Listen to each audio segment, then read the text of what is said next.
우리 오늘 매일 성경 묵상한 그 본문 내용인데요. 오늘 다루지 않은 말씀을 좀 잠깐 같이 살펴보기를 원합니다. 오늘 지금 읽은 본문 말씀 위에 보면 예수님이 재물을 바르게 사용하라. 그래서 그 재물로 천국에 들어가는 것을 준비하라라고 그렇게 말씀하시면서 불의한 청지기 예화를 들었죠. 그 얘기를 하시면서 마무리하시는 게 뭐냐면 한 하인이 두 주인을 섬길 수 없듯이 사람은 하나님과 재물을 겸하여 섬길 수 없다라고 말씀을 합니다. 사실은 이 말씀은 이 제자들에게 말씀한 거거든요. 근데 그 이야기를 옆에서 듣던 바리새인들이 이것을 듣고 비웃습니다. 왜냐하면 그들은 돈을 좋아하기 때문에 하나님과 재물을 얼마든지 겸하여 섬길 수 있다고 생각하고 살아온 사람들입니다. 그런데 겸하여 섬길 수 없다는 바리새인들에게 하나님을 절대적으로 놓을 수 없는 분인데 하나님을 섬기려면 재물을 놓아야 한다는 말을 절대로 받아들일 수가 없었죠. 그러니까 이것을 비웃었습니다. 다시 말하면 바리새인이 가지고 있는 이 물질관과 예수님이 말씀하시는 물질관은 상극이한 거죠. 근데 예수님이 말씀하시는 것은 이 세상의 방식과 그 가치와 기준이 아닌 거죠. 한번 우리도 생각해 볼까요? 그 재물과 하나님을 같이 섬길 수 있을까? 겸하여서 섬길 수 있을까? 우리는 별로 이거에 대해서 너무 명쾌하게 답을 내리려고 하지 않습니다. 왜냐하면 사실 재물도 우리에게 너무 소중하다고 생각되기 때문이죠. 그런데 예수님은 명확하게 말씀하셨습니다. 두 주인을 섬길 수 없다. 다시 말하면 재물을 주인처럼 섬길 수 없단 말이에요. 재물을 버리라는 얘기가 아니고요. 재물을 하나님처럼 섬길 수가 없다는 거예요. 하나님을 하나님으로 섬기되 재물은 그냥 중립적인 거예요. 중립적인 것이어서 나의 필요와 하나님의 나라에 필요한 만큼 거기에 비중을 두고 쓰면 되는 거예요. 그런데 바리새인들은 그게 아니라 재물을 하나님의 위치에 두고 섬겼던 거죠. 그런데 이거는 바리새인의 문제만 아닌 것 같아요. 왜냐하면 지금 우리 사회를 보면 또 많은 교회를 보면 어떤 목사님도, 한 교회 목사님도 그 얘기 하더라고요. 많은 교회들이 하는 걸 보면 너무 물질주의로 가는 것 같다. 이제 그런 얘기도 하시는데 이거는 뭐 꼭 누가 말해서가 아니라 우리가 사회를 보든지 교회를 보든지 물질이 너무 중요한 비중을 차지하는 거예요.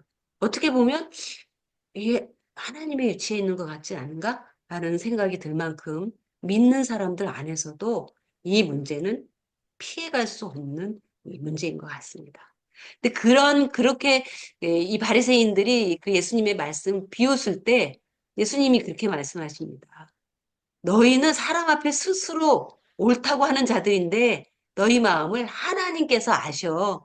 너희는 사람 중에서 높임받는 그것을 위해서 율법을 지키는데 이것은 하나님이 아주 미워하시는 거다. 이렇게 말씀합니다. 왜 갑자기 이제 너희들은 옳다 하는 자들이다. 높임을 받으려고 하는 자들이다. 라고 말씀하셨는가 하면 이 바리새인들은 겉으로는 율법을 잘 지키면서 마치 하나님만을 섬기면서 율법을 통해서 하나님을 섬기는 것 같지만 실제로 그 율법을 섬기는 그것은 모양이고 너희들의 내심에는 돈을 좋아하고 스스로 사람들 앞에서 더 높임을 받고 저 사람 참 의인이야. 아, 정말 저 사람 대단한 존경받을 만한 사람이야. 이것을 위해서 율법을 흉내내지 않느냐. 그런데 너희들이 그렇게 가증스럽게 위선적으로 높임을 받으려고 하는 그것은 하나님이 가장 싫어하시는 것이다. 여기에 미움을 받는 것이다라고 얘기하는데 여기에서 이 미움이라고 하는 것은 가증한 것, 더러운 것이라는 뜻입니다. 그래서 이것은 구약이나 신약이나 이 단어는 우상 숭배하는 것. 그리고 아주 부정한 행위들을 할 때에 하나님이 그것을 보시면서 하시는 단어인 겁니다.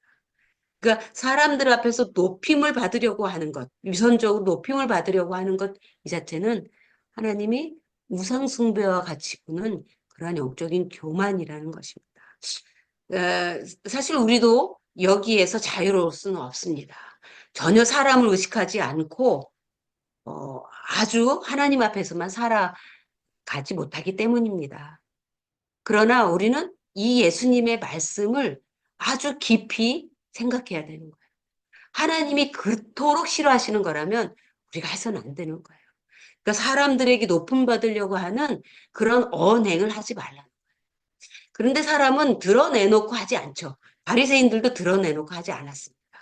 아주 교묘하게 그리고 아주 아닌 것처럼 하면서 인정받으려고 하고 높임 받으려고 하고 옳고 아주 믿음이 좋은 사람이야라는 소리를 듣기를 원하는 거라.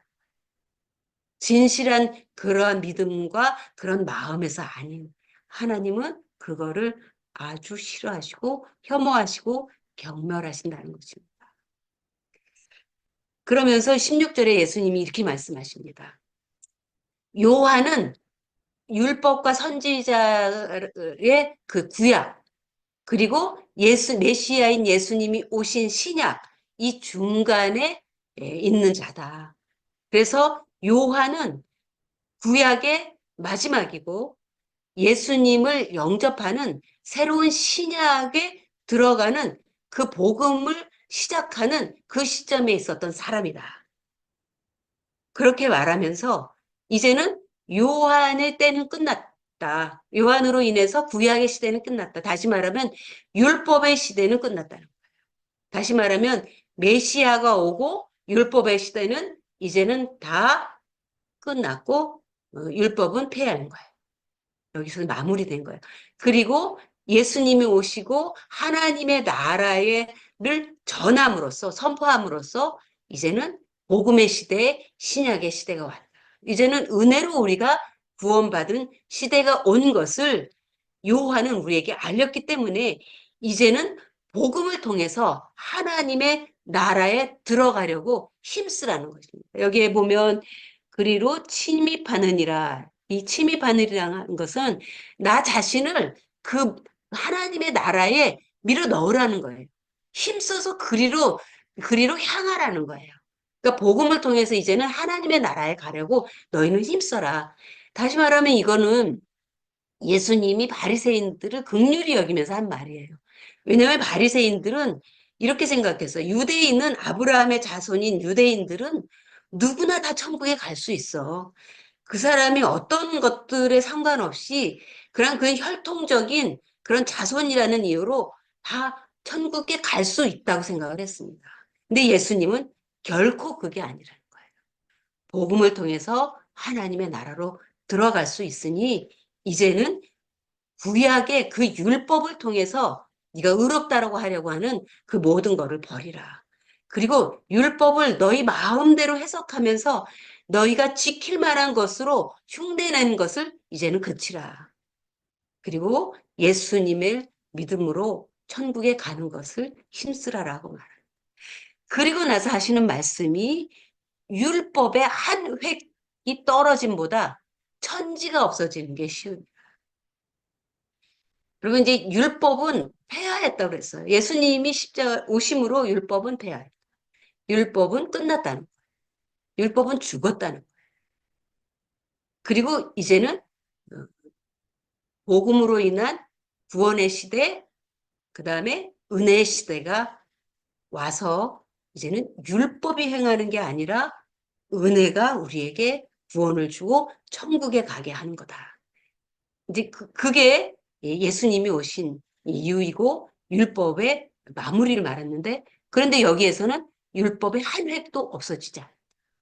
율법이 없어지는 것보다 천지가 없어지는 게 더 빠르다.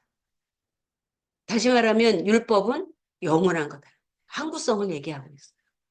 어떻게요? 예수님은 복음을 통해서 율법을 완성한 자입니다. 그래서 율법은 없어지지 않은 거예요. 율법은 예수님을 통해서 완성된 거예요. 그러면 우리에게 율법은 어떤 의미이냐? 율법의 하나님의 율법을 통해서 하나님을 섬기는 그 정신을 우리가 기억해야 되고 그리고 그것은 내 의지와 내 노력으로는 결코 지킬 수 없는 거예요. 그러니 이미 구약에서 실패한 것으로 나타났죠. 그래서 예수님이 오신 거잖아요. 만약에 율법을 가지고 우리가 실패하지 않고 구원을 받을 수 있다면 예수님은 오지 않습니다. 그런데 예수님이 오신 이유는 율법으로는 누구도 구원을 받을 수 없기 때문입니다. 그런데도 예수님은 율법은 없어지지 않는다. 다시 말하면 우리가 예수님을 통해서 구원을 얻었다면 이제는 이 율법을 내 의지가 아닌, 내 노력이 아닌 은혜로 지키는 것을 말합니다. 우리는 이제는 은혜로 구원받은 그 은혜로 하나님의 말씀을 끝까지 지켜야 돼요. 왜냐하면 이 이사야서 40장 8절에 보면 풀은 마르고 꽃은 시드나 우리 하나님의 말씀은 영원히 서리다. 또 마태복음 24장 35절에는 천지는 없어지겠으나 내 말은 없어지지 않아. 하나님의 말씀 없어지지 않습니다. 율법 없어지지 않습니다. 그러나 내 인간적인 힘으로 율법을 지킬 수 있는 시대는 지났어요. 그거는 성공할 수 없는 거예요. 그러나 예수님은 그 율법을 다 지키셨어요. 그리고 우리가 예수님을 믿음으로 그 예수님이 지키신 율법이 내 율법에 지킨 것이 되는 거예요. 이제 이 말씀을 제가 굳이 드리는 이유는 우리가 지금 이 말씀을 쭉 같이 묵상하면서 예수님의 말씀을 우리가 배우잖아요. 이 예수님의 말씀은 없어지지 않습니다. 예수님의 말씀이 없어지는 것보다 천지가 없어지는 게 더 빠르다고 했어요. 다시 말하면 이 예수님의 말씀은 우리가 반드시 기억하고 지켜야 되는 말씀. 그러면 우리가 지금까지 쭉 앞에서 매일 묵상을 통해서 말씀을 배워온 것. 여기 말하면 하나님과 재물은 겸하여 섬길 수 없다.